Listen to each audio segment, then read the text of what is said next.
দেশের প্রধানমন্ত্রী কখন কোথায় বিচরণ করবেন সে নিয়ে কোনো প্রশ্ন থাকে না। পশ্চিমবাংলায় আসছেন, পশ্চিমবাংলা তারা নতুন সরকার গঠন করেছে, কিন্তু মণিপুরে তিনি যেতে সেইভাবে সময় তিনি দিচ্ছেন না মণিপুরবাসীর জন্য, যেটা এই মুহূর্তে সব থেকে বড় দরকার।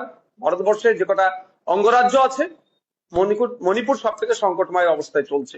আমার তো মনে হয় ওখানে গিয়ে এই যোগাটা করলে হয়তো আরো বেশি কাজে দিত।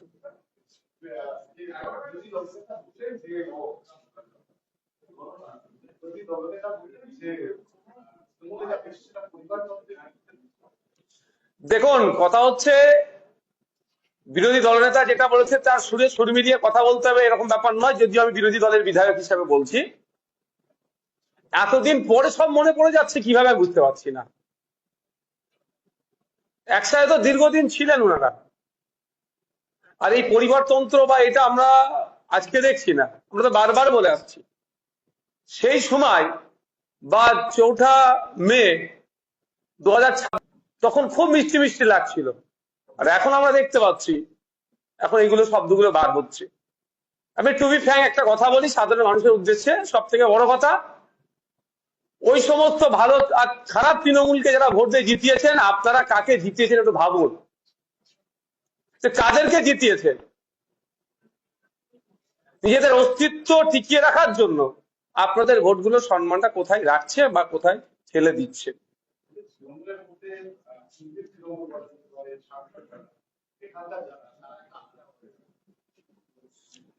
দেখুন, কে কোন গ্রুপে যাবে সেটা আমি ডিসাইড করে দিতে পারি না, এটা তাদের সম্পূর্ণ ব্যক্তিগত মতামতের উপর নির্ভর করছে।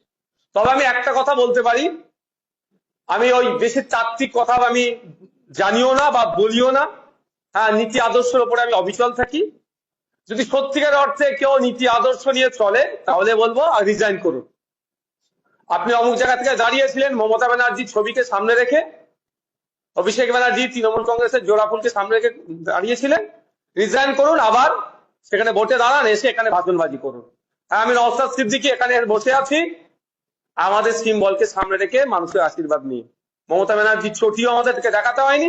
স্বার্থে তারা কি কাজ করবে? নিজের স্বার্থের জন্য হয়েছে।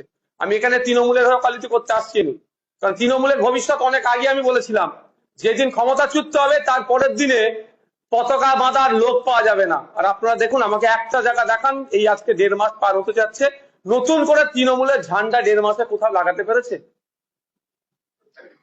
15 বছরের কথা কিছুক্ষণ আগেই বললেন যে 15 বছর গণতন্ত্র ছিল না, 15 বছর কিছুই হয়নি। গীতব্রত কি 15 বছর নিজে ঘুরিয়েছিলেন? দেখুন, আমি ব্যক্তিগত কাউকে আক্রমণে যাব না, আমি শুধু একটা কথা বলবো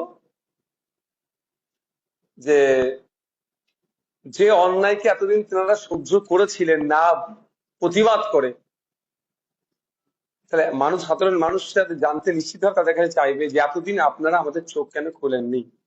নিশ্চিতভাবে সেখান থেকে আপনারা সুযোগ সুবিধাগুলো পাচ্ছিলেন, এখন ওই এন্ড থেকে সুযোগ সুবিধাগুলো হয়তো পাচ্ছেন না সেইভাবে, বা পাবেন না, কারণ আপনারা স্বাধীনতার স্বাদ পাচ্ছি দলে থেকে যারা বলেছে তাতে তৃণমূলের, তাদেরকে যদি দাঁড় করানো হয় নতুন করে, একটাও জিতে আসতে বিধানসভায় পারবে, এটা আমি চ্যালেঞ্জ করে বলছি।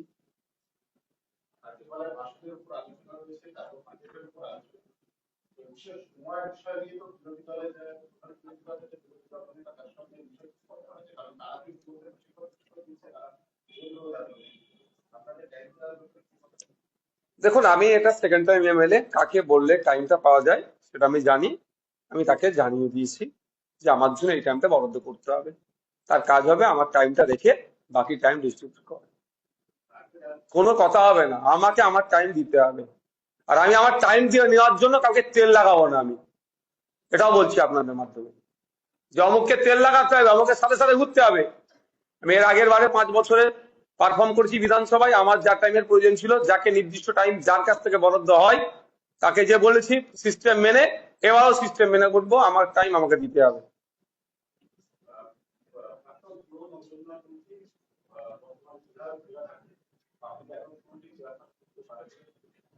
যখন হবে প্রতিক্রিয়া দেব, এখন তো হচ্ছে না, ঘোষণা হয়নি তো। থাকতে পারে, কাকে কখন করে বোঝা মুশকিল। এই ব্লক তৃণমূলটা তো 4 তারিখের আগে ছিল না, হঠাৎ করে গজিয়ে উঠলো। আর দেখুন আগামীকাল কি হতে চলেছে।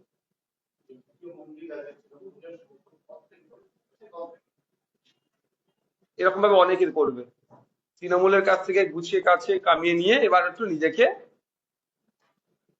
ভালো রাখতে চাইছে। তবে হয়তো জ্যোতিপ্রিয় বাবু বিজেপি, সরি, তৃণমূল ছেড়ে দিয়ে বিজেপির নজরে, হয়তো প্রশাসনের নজরে একটু বকলমে সেন্ট্রাল বিজেপি যে এগুলো আমার ভালো, তৃণমূল একে ডিস্টার্ব করা যাবে না, করতে পারে, কিন্তু বাইরে বার হতে হবে, এতটুকু বলে দিচ্ছি। যারা রেশন চুরি করেছে, যা চুরি করেছে, বাংলার মানুষ গণতান্ত্রিক প্রক্রিয়ায় জবাব দেবে। যারা যেখানেই নাম লিখাক না কেন, অন্যায় করে বেরিয়েছে, এখন ভারত তৃণমূলের দলে নাম লিখাবো, বিজেপির দলে নাম লিখিয়ে দেবো, কি ভাবছে? হতে পারে প্রশাসন তাদেরকে ছেড়ে দেবে, বাংলার মানুষ ছাড়বে নাকি? দীর্ঘদিন অত্যাচারিত হয়েছে তৃণমূলের হাতে। আজকে ভালো তৃণমূল সেজে মিডিয়ার সামনে বসে একটু মেকআপ করে বড় বড় ভাষণবাজি দিলে মানুষের মনে যে ক্ষত আছে সেগুলো মুছে যাবে? অত সহজ নয়। দিনের শেষে গণতন্ত্রের শেষ কথা বলে মানুষ, তো গণতান্ত্রিক প্রক্রিয়ায় মানুষ জবাব দেবে। সে জ্যোতিপ্রিয় বাবু হতে পারে, আর ভালো তৃণমূলের নাম লেখানো নেতারাও হতে পারে।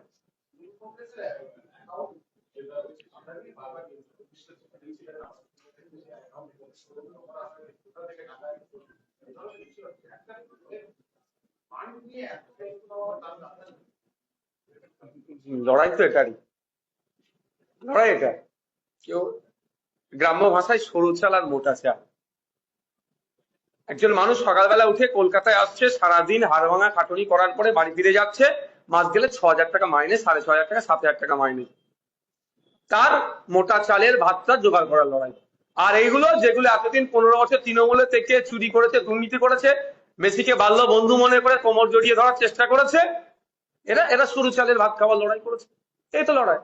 এখন ওই ফান্ডটা ভাবছে এখন কে ভোগ করবে একদিকে, আর দ্বিতীয় হচ্ছে বিজেপিকে, সেন্ট্রাল বিজেপি বিশেষ করে তাদেরকে একটু মিস কল দেওয়া যে আমি তোমাদেরই লোক, এদেরকে এদেরকে ডিস্টার্ব করছি।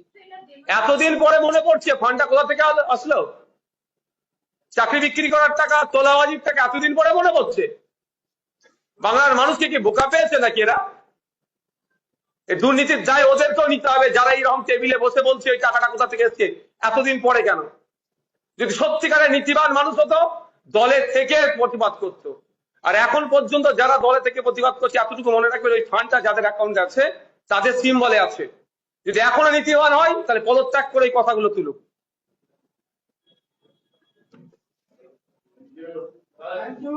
হেডলাইন হয়ে গেছে।